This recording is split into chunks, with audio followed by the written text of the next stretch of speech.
Erkenbrecher, and I just want to tell you how this book changed my life. I'm still actually reading it, so I'm not quite done, but God brought me into a season of rest, and I was given this book by Jen while I was in Mozambique, shortly after God had spoken that season to me, and I came home with it, and decided to kind of delve into it, and it changed my life because it awakened me really to something that I had never really been awakened to before. I grew up in a conservative Baptist church and really knew nothing about the Holy Spirit at all, and always wanted more of God's presence but didn't know what that looked like, or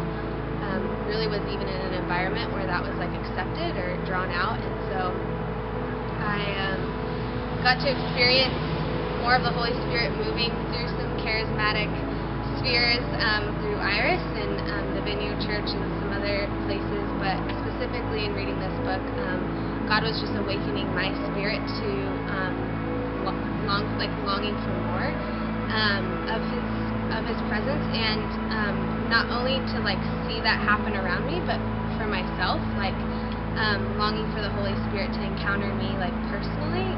in my quiet times, that I could actually experience the Holy Spirit's power in me personally,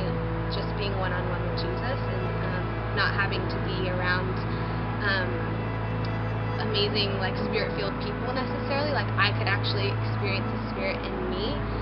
which was really cool. And so yeah, so that's how it's changed.